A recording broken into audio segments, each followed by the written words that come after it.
Hello and welcome everyone. It's Susanne here from the Project Manager Clinic, and today I'm going to just talk through how I hire a project manager.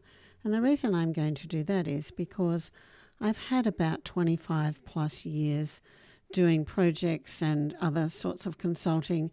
I've had my own company where I've employed project managers. I've also worked in organisations where I'm a program manager or I'm a senior manager and I've got to hire project managers. It's always amazed me too when I apply for roles and get an interview, which is a little bit rare, I must say, but how little the interviewers ask about project management generally, and whether or not they really fully understand what project management is, or in my experience, quite often people have an idea of what it is, but that doesn't mean that they can recruit someone who really represents a project manager. Now, if you've just joined us on the stream, on this live stream, just let me know in the chat. You won't be on the video, but it's great to have you. We had a few people subscribe to this, so it's lovely to have you here. If you have a question, please pop it in the chat and I will check that every now and again.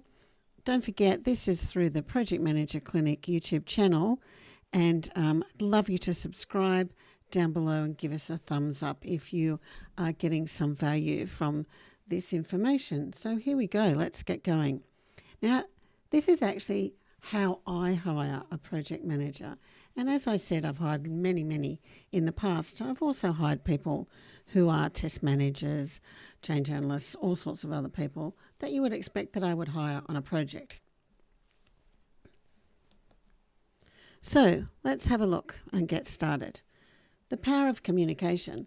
Well, one of the big things about being a project manager, I think, is to be able to communicate a whole raft of attributes, items, outcomes, deliverables. It's pretty big, actually, what we actually are communicating, and it's quite often not been really a very not really an attribute that people have focused on.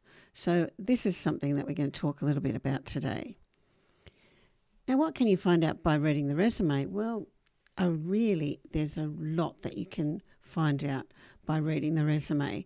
And I know that things have changed in terms of how people construct their resume now and how we apply for jobs. Most often now everything is online. But from my perspective, and particularly from a consulting perspective, where I'm hiring program and project managers to put them out on site to represent me and my consulting company and to do the work for your organisation, I'm really keen on getting the right people. So in the CV, before I've even started, I'm looking for consistency of employment type, role and duration. And that's not to say that people couldn't have done other things, but if they're really career hopping, you'd have to question why that is. And from a project manager perspective, is it a career where they're likely to still use some of their project manager attributes, or is it something entirely different? So it's just something to think about. Have they mostly been a contractor or an employee?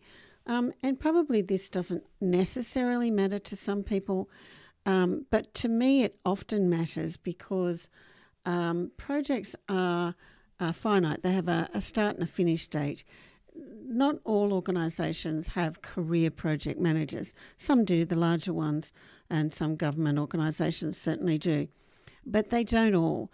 In the consulting world, we will be hiring contractors quite a lot and people with that consulting edge. So that's why I look for that and ask those questions. How have they communicated their career journey? So are they able to tell me that journey very clearly? And there's reasons why I want to know that. And we'll talk about that a little bit further on in the presentation. I look for a very clear format as well, without too much clutter. And for technical people, this is slightly different. They have a lot more technical information in their CVs. But for particularly a senior program director, I want to see something that's very clear and concise, that's very uncluttered, but it still gives me the same information that I need. Remembering that at these sorts of levels, your resume is going to go before someone who's often a very senior person in the organisation. And they need to be able to read things very clearly and very quickly. So, as I mentioned, the project manager should be able to distill information concisely. The types of roles and how they highlight outcomes and achievements, and that's important in how they represent that in their CV. And this sort of goes to one of the things that project managers do all the time, which is to present. So and we write documents. So if you're not representing yourself well in your CV, it's not going to be quite so good. Okay. What is their writing style and what does it say about them?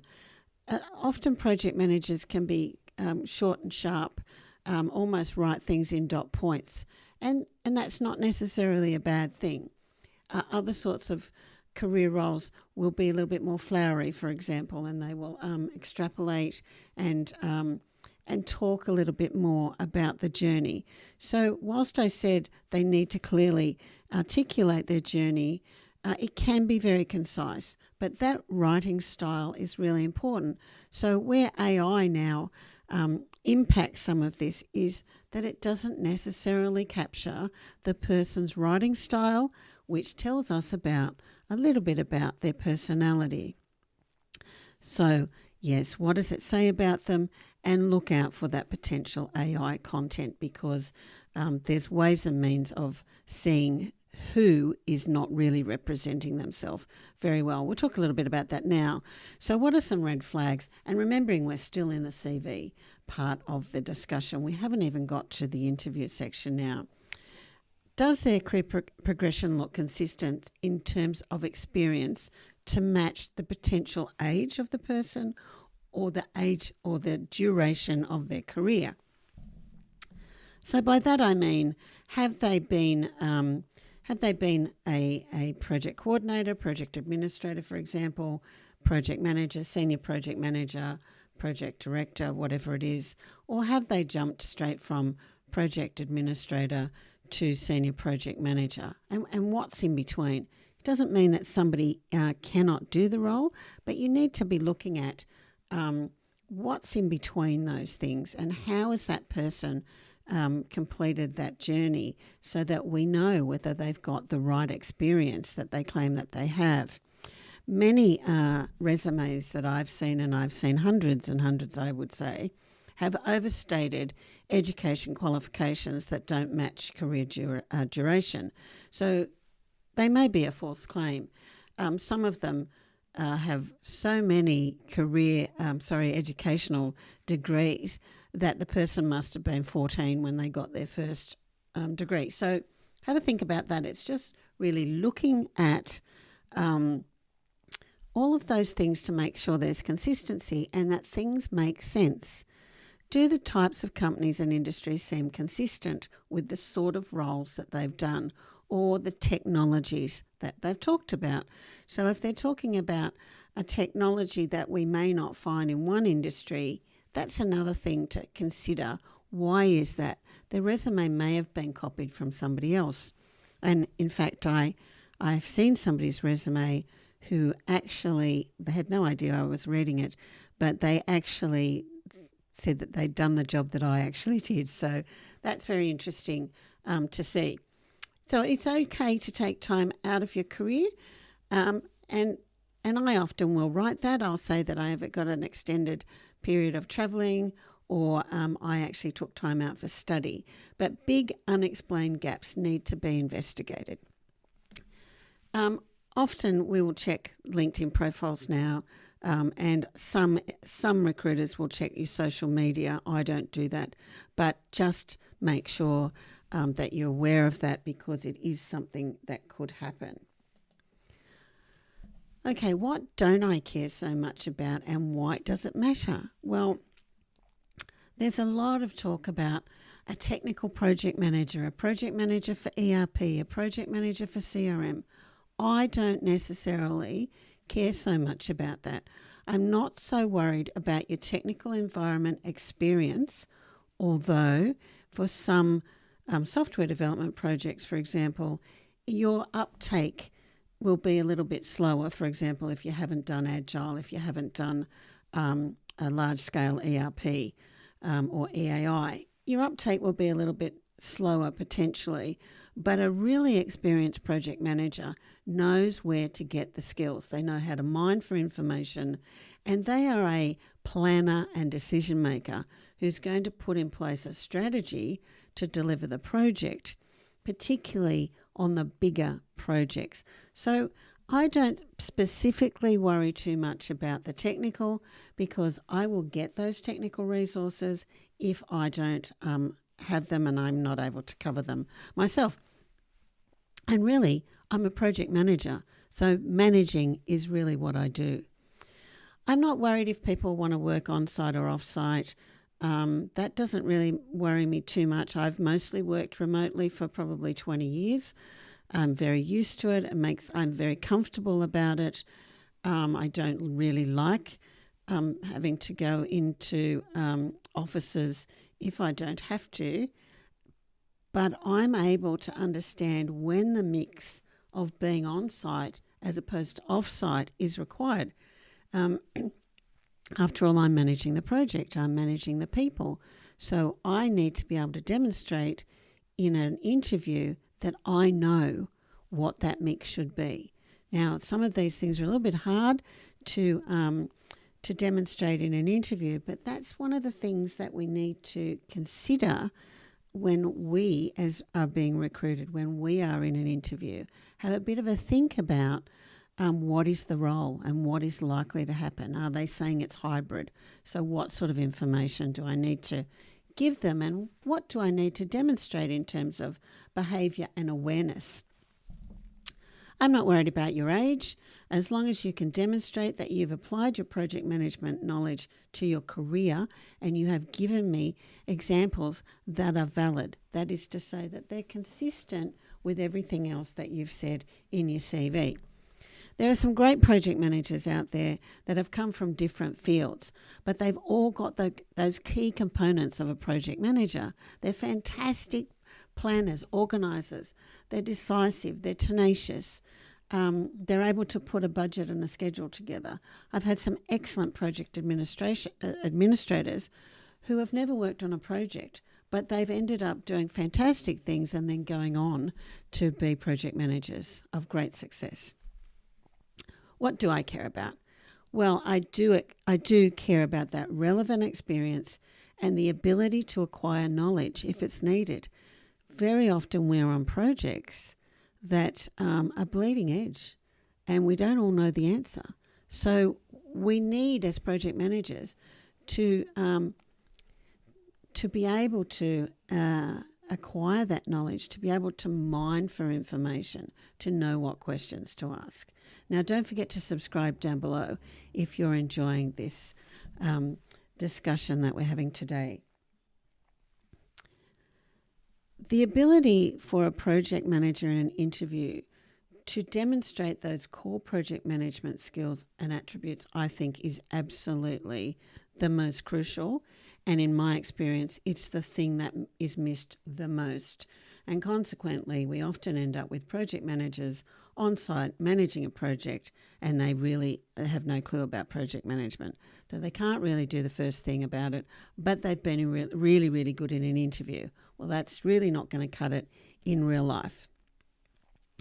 Understanding the key project management dimensions and how they have applied these techniques and tools to manage their projects is really important if you are the person interviewing. If I give them a scenario about difficult stakeholders and a situation that was a bit gnarly potentially, I'm looking to them to say how they resolved it, but more than just how they resolved it, and they may have resolved it, but what did they do?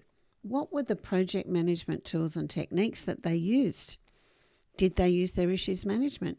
Did they use stakeholder management? what does that mean? So it's not just that they're going to give me the terminology. I want to see that they understand how to apply it and they've actually done it in the past. So how seamlessly have they done that? So how seamlessly are they telling me, well, I had this experience and I went in and people were really upset and so I did this or that, or I may have created a racy. I didn't necessarily tell the people in the room that that's what we were doing because we had to lower the volume. This is how I lowered the volume in the room.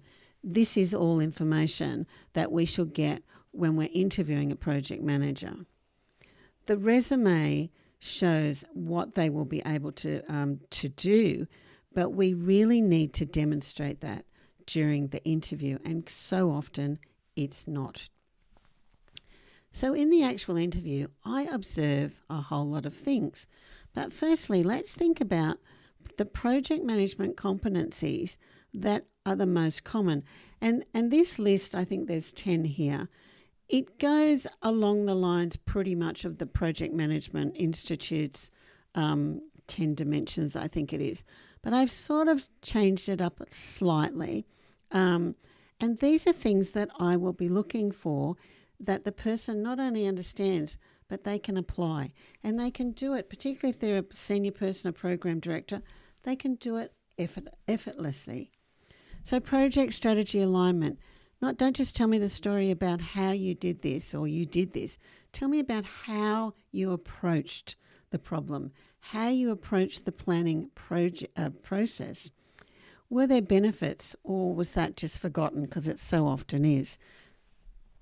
Stakeholder management. How do you do stakeholder management? Give some examples of that. These are all things I'm going to be looking for. Governance structures. Did the project manager think about it or did they leave that to the change manager? Or if there was a change manager, what was that integration between the two of them? Life cycle management. Do they understand how projects work? Do they understand the life cycle and the pathway that we're going to take on a project? Resource management. This is a thing that really is so important. If you're in a project and it's fairly dire and you're running short of budget and now you're running short of resources or you just can't get them, what are you going to do?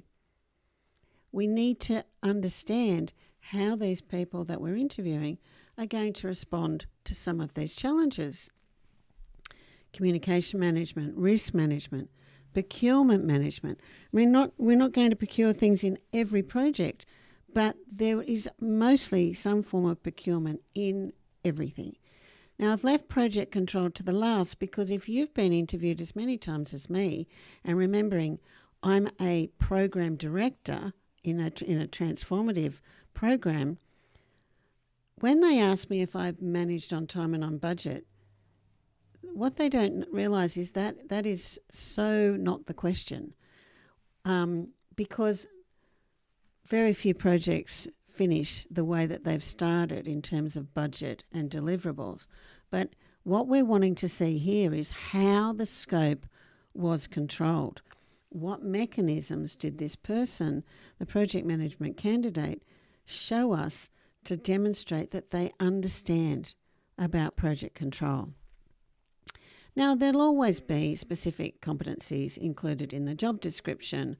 And, in some government organisations, this can be quite, broad and quite detailed as to the sort of competencies they want. And it will also change slightly considering the project or the company that you're in or the environment or whatever it is. But we just need to always be sure, particularly when writing a PD, that we capture the basics. Risk, project, concept definition, budget management, scope management, all of those things that I mentioned just before. Very important. So at the interview, are they watching the time progress of the interview and managing their responses accordingly? I virtually have never seen a project manager come in front of me in an interview and say, now, how long have we got? Is it an hour or is it 40 minutes? This is really, really important for a project manager because they are demonstrating to me that they understand time management. scope management. They understand stakeholder engagement, communication. So they really should be doing that to start with, but they generally don't. Throughout the course of the interview, they should be monitoring the time and almost managing the interviewers to make sure that they are getting their interview in time that was just agreed with the interviewers. Yes, and so that's really the second point. Do they check with the interviewers, defining that scope and the duration of the meeting? It's really important because it shows us that these people that we're interviewing understand the basics of project management, scope management.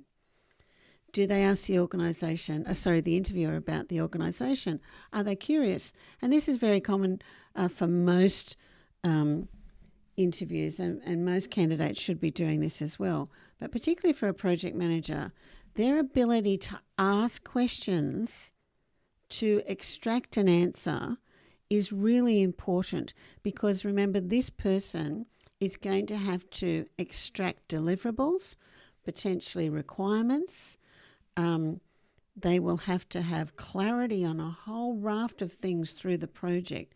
So how they're asking you those questions and how they're clarifying the responses in the interview is also very, very important. Are they easy to understand? Are they measured in their response? Do they show us good interpersonal skills? Remember, project managers are not kept in a room by themselves doing their schedule. They are people who are representing that project. They are at the forefront of pushing that project through. They need to be out there, be able to articulate their project very clearly. So this is why this is important. How do they tell the story? How do they demonstrate the application of their knowledge? Imagine when they get their project. They are the mouthpiece. They are the person that is going to be advocating potentially for other resources, more budget. They need to be able to be very clear and easily understood. The most important points covered. So when they are giving you a response to a question, are they prioritising their responses, or are they going slightly off track? It's okay to go slightly off track every now and again, we all do, but for a project manager, prioritisation of the facts, of the evidence is really important. And the flow, how do they interact with the interviewers? Do they show interest? Are they curious, like I said before? If there's a number of interviewers, do they look uncomfortable? Are they fairly relaxed?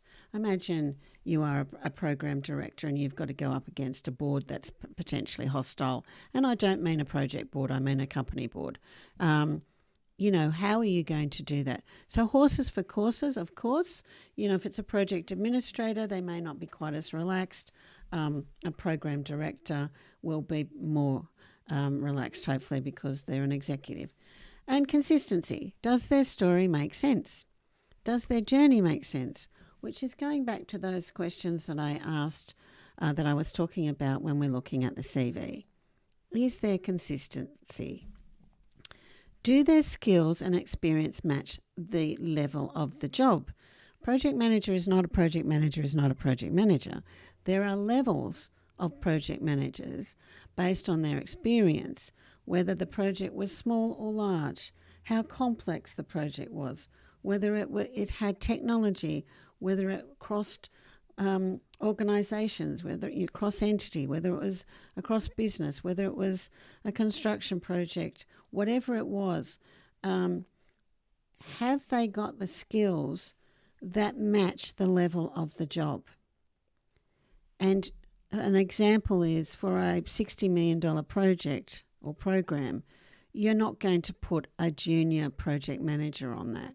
So even though they may be very capable, you need to make sure that their skills in their CV and also in what they're talking about match the experience level of the job. It's really important.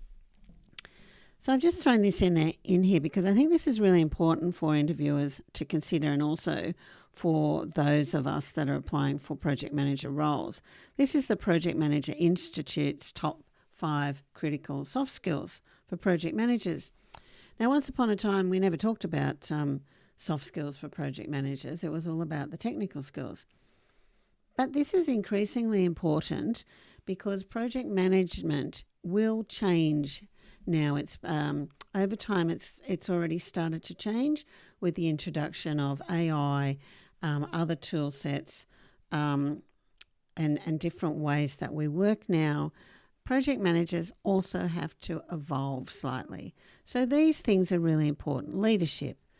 Again, we are managing people. We're managing a group of people, right? So it's really, really important.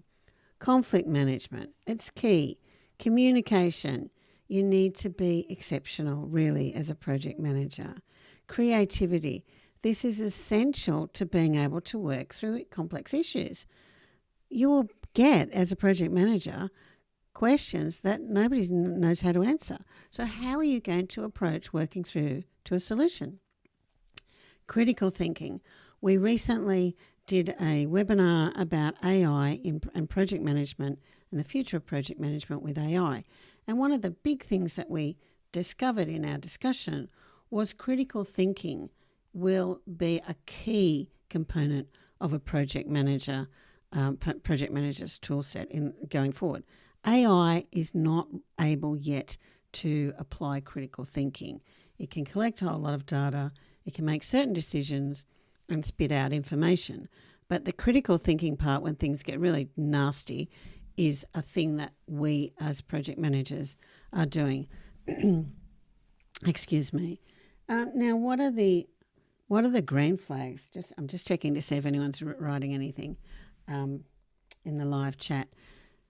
The green flags during the conversation or during the interview, again, are they on time? Well, this is so key, time management. Are they on time? It's so fundamental. Are they curious? I've talked about this before, asking questions, and that's their communication. How are they interacting with the interviewer? Stakeholder management. Can they easily and confidently reflect on their previous performance and show a desire to set personal goals? So this is goal setting. Are they able to just say, look, I did this and that wasn't so good, but next time I'm going to do this differently? Do they show that they can iterate and adopt? And that's really important for change. Are they able to experiment a little bit? Do they feel confident about some flexibility? So are they open to new ideas and techniques? Excuse me. Are they open to the new technologies that might be offered in the role? There might be a different system that you're utilising that they've never used before. Well, how are they responding to that? It's really important. Okay, red flags. Lack of clarity about the project's scope, deadlines and deliverables. So that's not to say that they know everything about your project, but then when they're reflecting on their own project and you're asking questions about their previous examples, are they giving you a full answer? Are they giving you clarity about the project scope? Are they able to describe it? If not, that is a red flag. Inconsistency between the job description and the candidate's explanation of the role. So are they overcompensating for the role? Are they talking about a role that you actually haven't advertised in the job description? So have they sort of got a mismatch, not really understanding what the role is all about? Are they dismissive or condescending in their attitude towards your questions or your experience? And this is really important. I often ask some really dumb questions of people and just see how they respond, because not everybody knows everything about everything. And when you are a project manager and you're speaking to stakeholders, they may not know much about the technical solution, for example. So this is a really important thing to see whether these people are condescending or how they may respond. Not answering the question. And look, this is really important as well, not answering the question. You've got to ask yourself why that is. If they're skirting around, why is that? Look, I hope that that's really been helpful to you.